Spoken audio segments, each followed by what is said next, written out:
Hi, I'm Gary White for Channel 6, Central Kentucky Television, and I'm here with Lois Pressgrove. We're at the Nelson County Extension Office because we're going to talk about a trip that Lois recently took back in May, and it was actually in conjunction with the University of Kentucky. Yes, the FCS department, Family Consumer Science Department, which, if you're not sure what that is, it's the ones that take care of the homemakers. Right, which you are a member of Homemakers. I am a homemaker here in Nelson County, and I'm also state second vice president, and that was one reason that I got the offer and decided to go with them. Now, the trip that you took you to Greece. We went to Greece, yes, and we landed in Athens, and I figured it up, and I was up about 29 hours in a row, and I don't do well on no sleep. But they did take us around when we landed in Athens. It was a whirlwind, and the towns there are so much different. You know, this was ancient Athens. This wasn't the newer part. And they took us as close to the hotel as they could get. Now, this was a 4-star hotel, and we had to walk a block and a half pulling our luggage or carrying our luggage to get there because the streets were so narrow they couldn't get the buses down them. Wow. Yeah. Because they were so old. Because it's so old, right. and the buildings were so close together and everything. And it was just, and you walk down the middle of the street. I mean, you know, and people didn't, there wasn't anybody driving down through there. I mean, there were a couple of cars parked on the side, but there just wasn't much room for vehicles. You had to watch yourself, though. Yeah.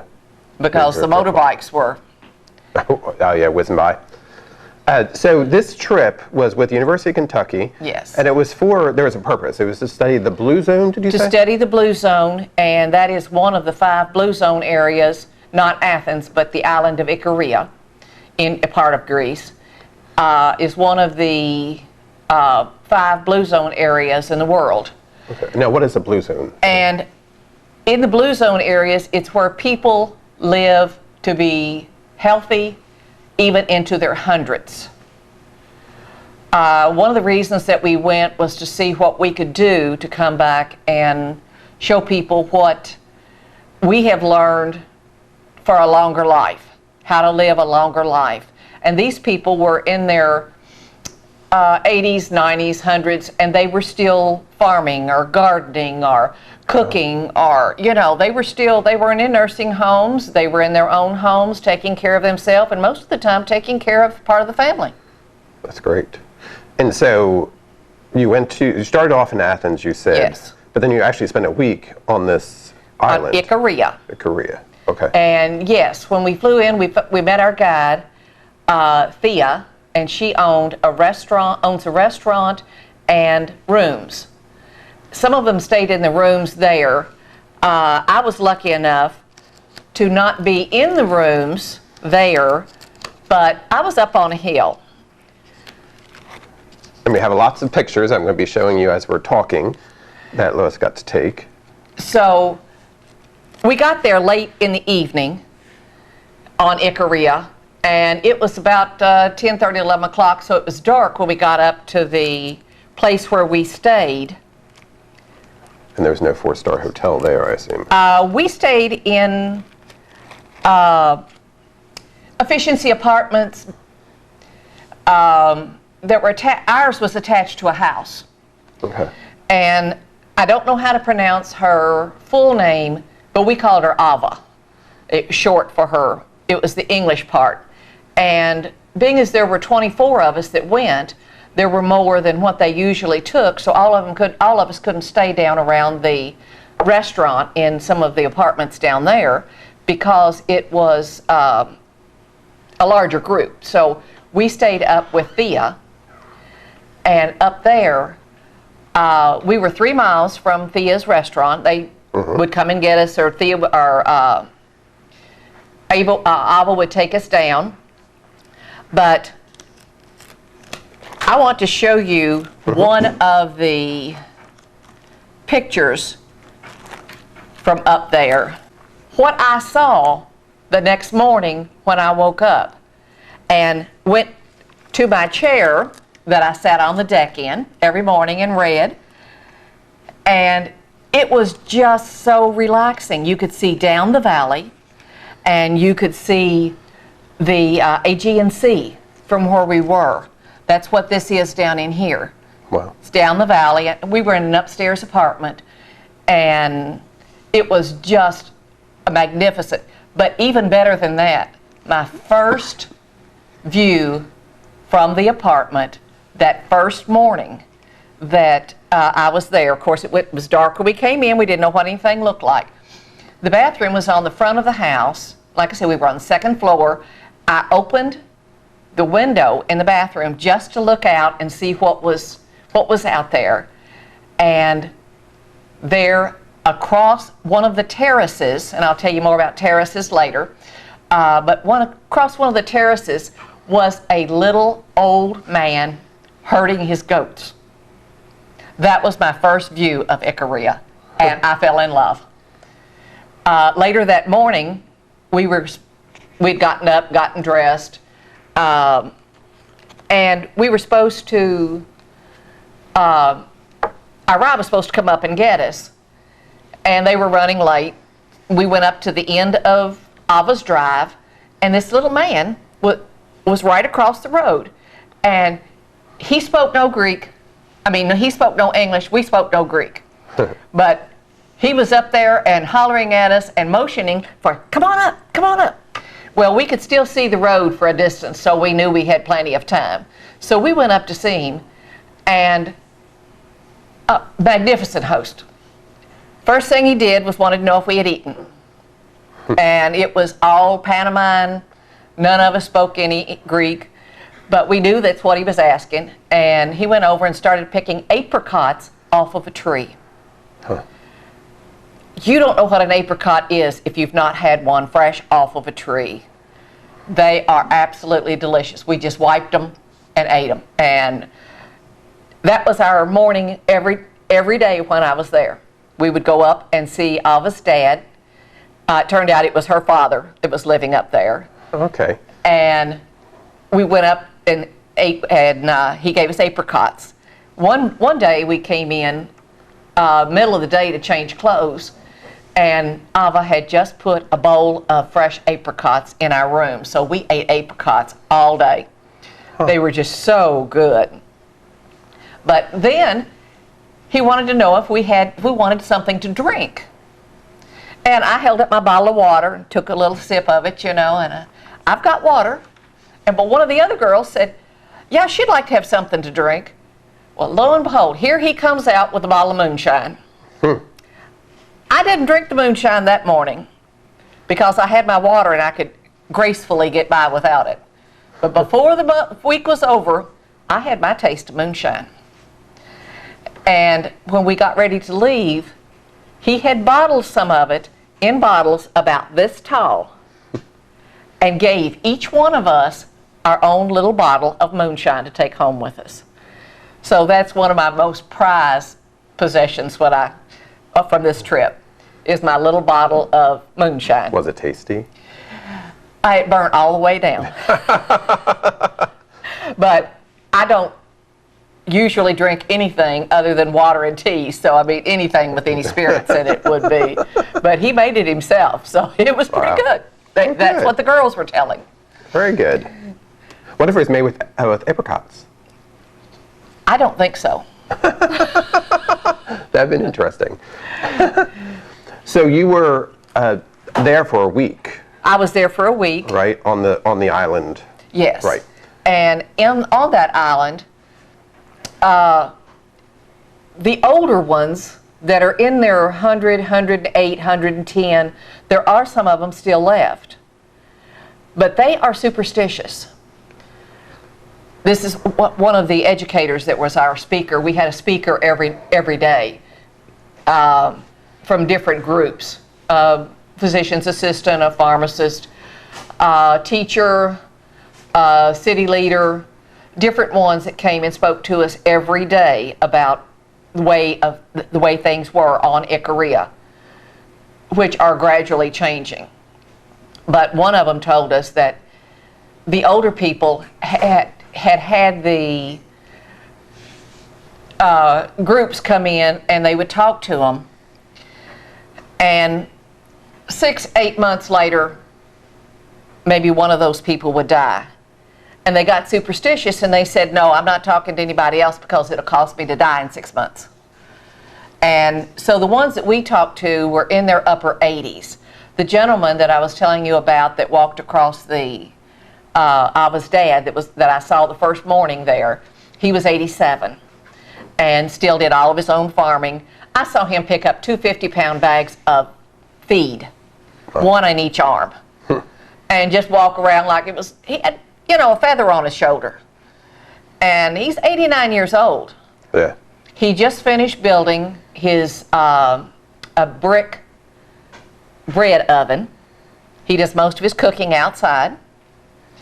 So he had a brick oven out there, and he had his cement mixer over there, and he laid it up. Now, some of the really, really heavy stuff, he does have some help, but most of the time he does everything on his own. Wow, that's great. And that's at 89, so old to live to be that healthy at that age. So what do you think you learned from meeting with these people during this week about longevity that you can share with us all? One of the educators said that she was sorry to say that when the World War II veterans died, we would not have any more blue zone in that area because the younger ones are going to Athens to live during the week and coming home on weekends. They go there for jobs. They don't depend completely on farming. Most of the younger generation here don't depend completely on farming.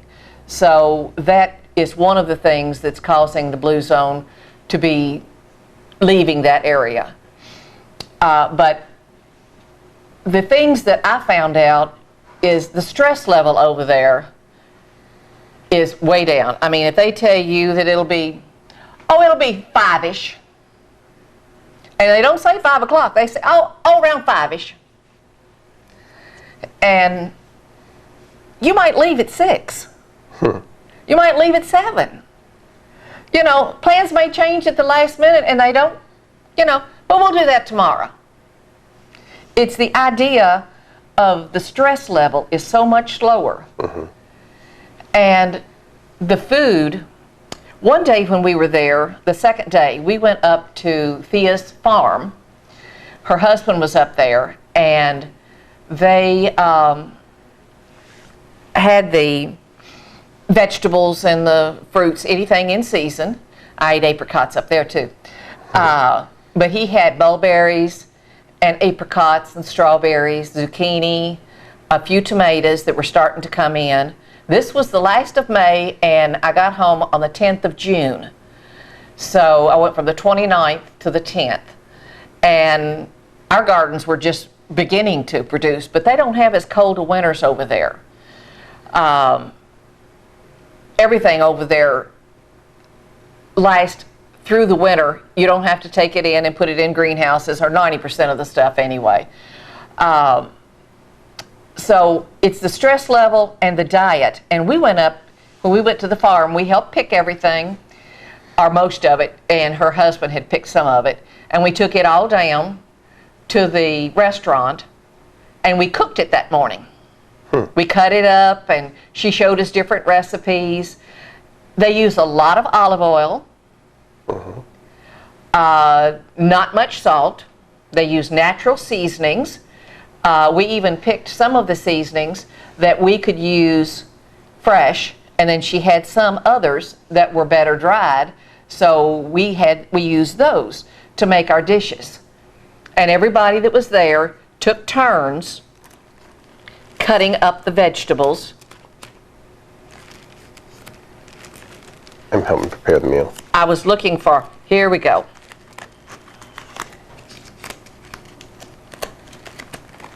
These are some of the vegetables that we picked.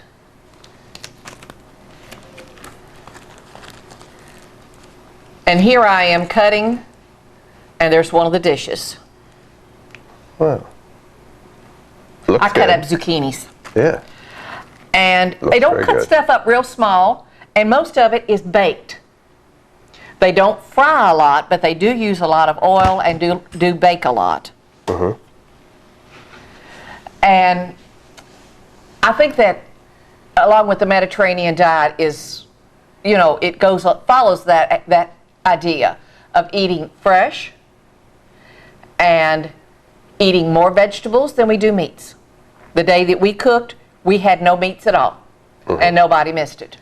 But they had cooked beans, dried beans, the night before, and the dish that we had, the zucchini and the squash were put on the bottom because they needed to be down there. They hadn't been cooked.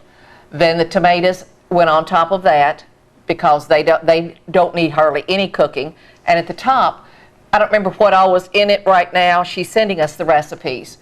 But they put the beans, the dried beans that they had cooked, that they had soaking overnight and then had cooked some that morning.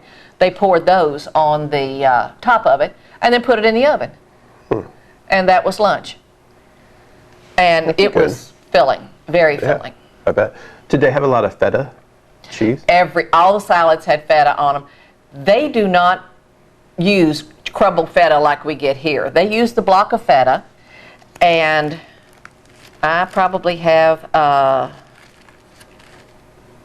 not on there. There's someplace in the book, I took about 300 to 400 pictures.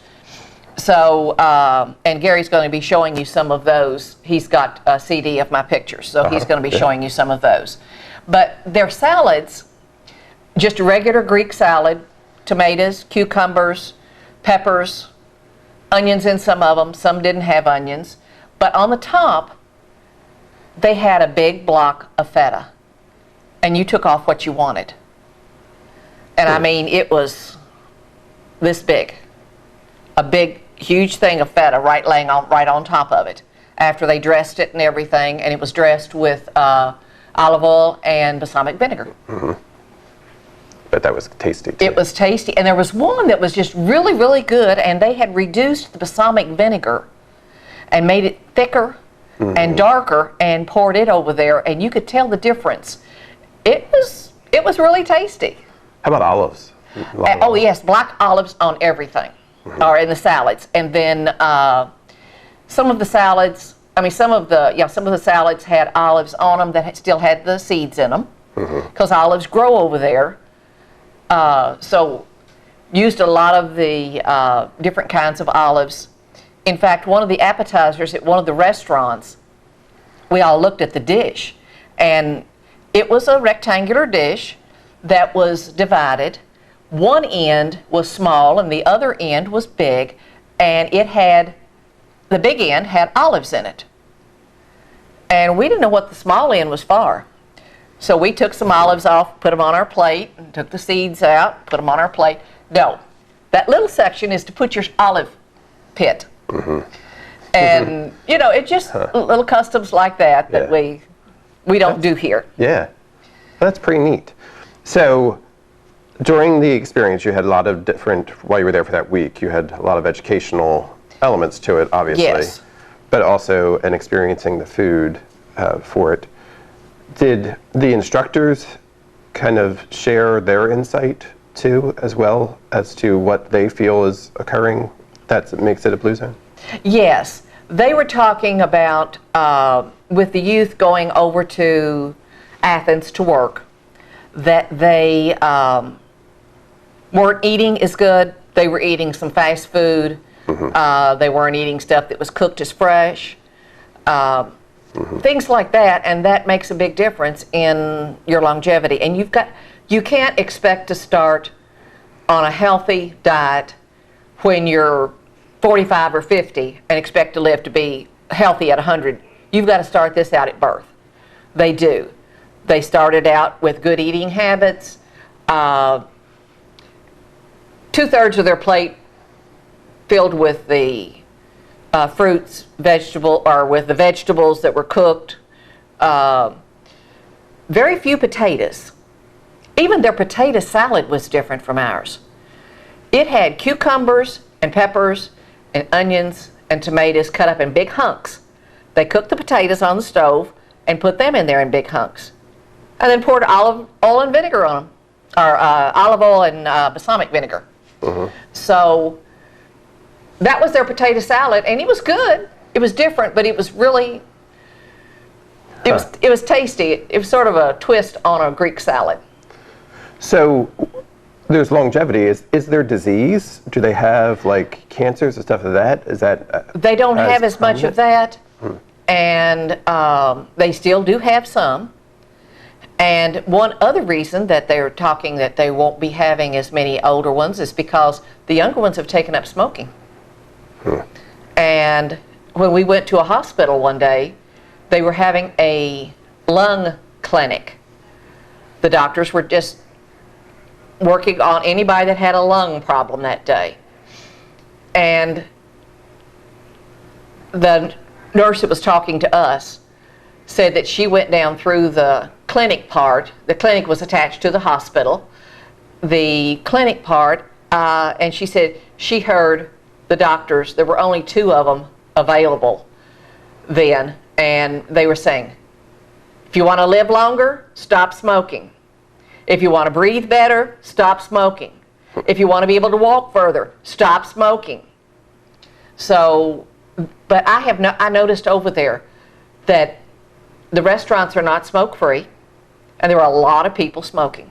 There were ashtrays everywhere like there used to be around here that I'm glad there aren't anymore. Maybe, I don't think we'll ever get to be a blue zone, but at least maybe some of our people will get healthier.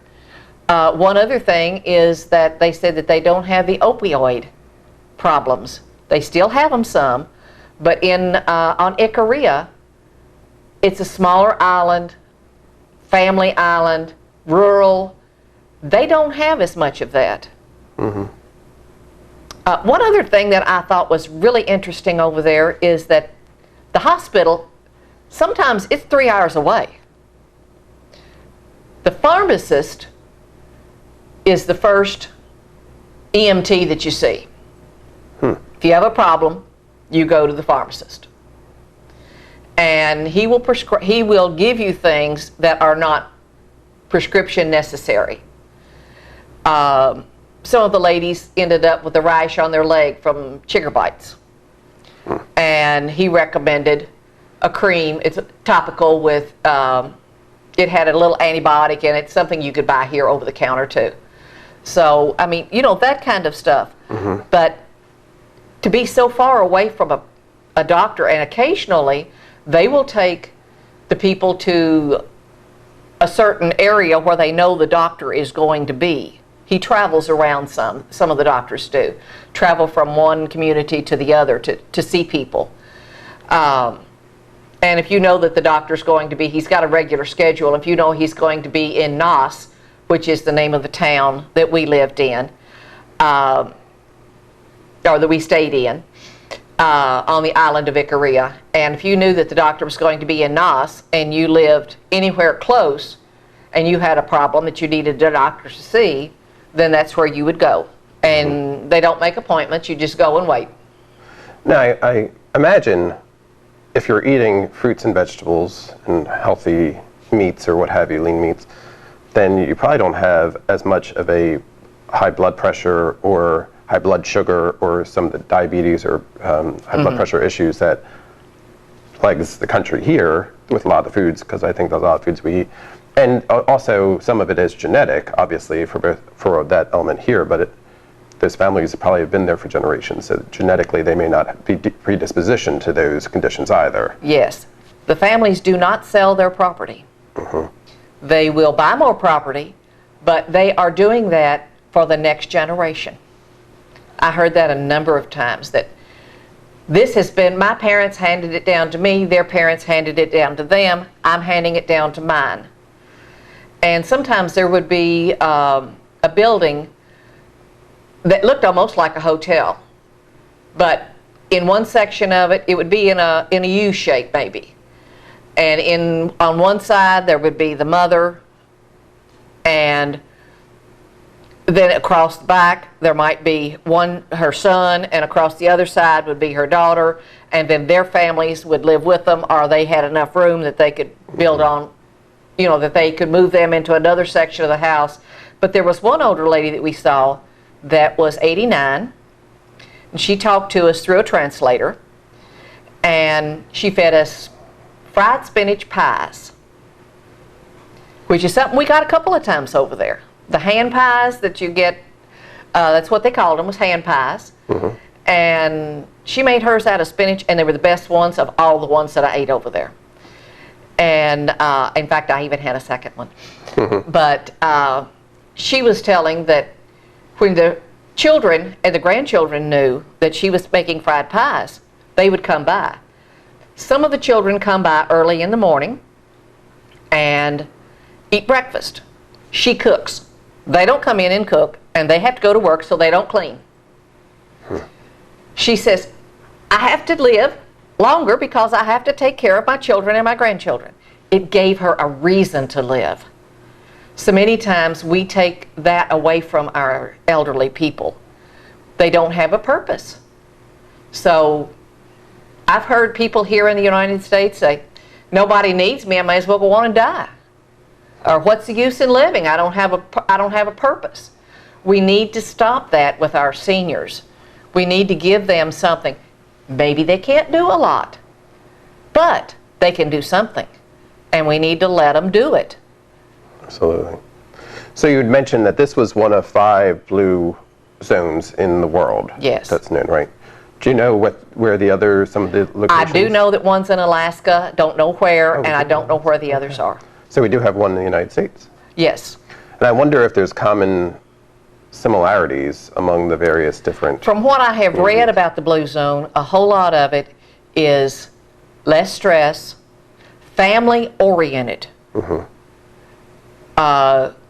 Food, garden to table, fresh food, not processed, no GMOs, no fillers, nothing in their foods. Everything is all natural. They do eat a lot of honey in Ikaria. I don't know about any of the others, but I do know in Ikaria the honey is produced there, and it is it's delicious. But they have local honey, and that keeps down on allergies, and if you use the local honey. So I mean, there are things like that they mm-hmm. do. So, and that's the things that the children are not getting when they go to Athens. They may still eat honey on their food, but they're not eating local produced honey. Right. What would you say is the most interesting or unique experience you had during this trip? I would have to ask you, what day are you talking about? Because each day was a learning experience. The schools there, some of the children have to ride a school bus for an hour because each small community cannot afford it. The community that we were in, there were 24 of us that went over. They have 38 registered in the town. So, I mean, okay.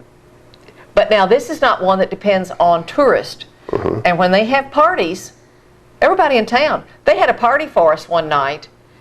And but right before we left, we were supposed to go to another town for a festival, and it was the church name festival. So what it amounted to is that if it was the Church of Agnes, then it was on St. Agnes Day. Over there, they're Greek Orthodox, most of them, so I don't exactly know how they refer to it, but I do know that it's name day for the town, for the community, and most of them are within the church. So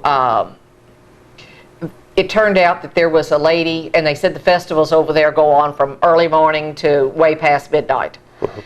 And we were supposed to go one day, and Thea told us that morning that we were not going to be, the night before, that we were not going to be able to go to the festival because one of the townspeople, one of the older ladies, had passed away, and that the festival was canceled.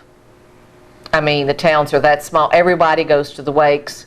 Everybody goes to the funerals. Everybody takes care of the family while they are, like we do here, but those towns over there are so small. It's more intimate. Would you go on another trip?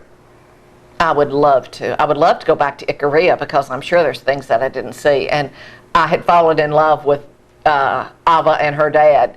And I mean, they were just some of the sweetest people. I've got a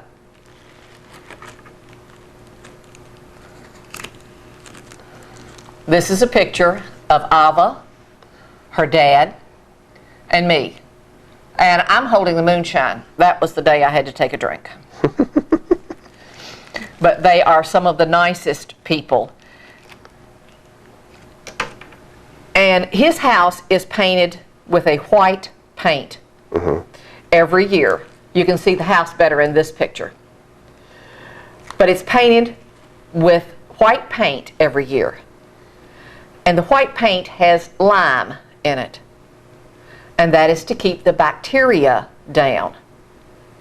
And we also went to Mykonos, and Mykonos is known for being the whitest town. And I was thinking the beach, you know, but the beach was not worth going to. The sand there was gritty. It was hauled in from someplace else. You couldn't walk across it barefooted for sure. But the houses, the motels, the stores, everything on Mykonos is painted white every year with this paint that has lime in it to keep bacteria and to keep the algae down, to keep it healthier. So that was something that I learned that I didn't know why they painted the houses white. Yeah. So that was something that was just really interesting. And I told you I'd tell you more about the terracing. Ikaria is a hill. And I mean, it's a rocky hill. So they have taken, and a whole lot of it is manual labor by these people that grow to be in their 90s and 100s. They would take the bigger rocks and build walls and then build terraces, a flat area. So there would be a wall with a flat area on it, then another wall with a flat area on it. And in those flat areas, some of them were big enough, they had olive trees. That's where their orchards were planted on the terraces. And everything over there has to be planted on a terrace because that's the only place to plant it. It was amazing to learn little facts like that. I knew people around here terraced, but it's mostly for cosmetic. It's not something that is a necessity, and this is a necessity. And we saw area at Thea's husband up on the farm. Our husband showed us places where he has already terraced, and then he showed us where he was beginning to terrace another area. And I mean, it was just a rocky hillside. It didn't look like there was anything up there but rock. Well, it sounds like a fabulous trip. It was absolutely a fantastic trip, and if anybody gets a chance to go on any trip, not just to Greece, but on any trip, if you have a choice, and this year I did, I had 2 different groups that were going to Greece. And my choice was whether do I want to go with a lot of friends and be a tourist and do a little cruise around some of the islands, or do I want to go and live with the people? I'll take living with the people anytime because you learn so much more. And I'm a people person to start with. So any of the trips, I will go and meet the people. And learn. Yes. And again, this trip was with the University of Kentucky and a visit to one of the 5 blue zones in the world to learn about longevity. So hopefully we can all learn how to live better, healthier, and longer. Yes, and one of the things that I have lived with is if it's not going to matter 5 years from now, don't spend more than 5 minutes worrying about it. Keep your stress level down. You can't fix everything, don't try to. So if your stress level is lower and you eat right and you exercise, and again, give the older people a purpose, Right. I think that will help go a long way in making you happier, healthier, and possibly living longer. Great. Again, I've been talking with Lois Pressgrove here at the Nelson County Extension Office about her trip to Greece. Thank you very much. Thank you. All right, this has been Gary White for Channel 6, Central Kentucky Television.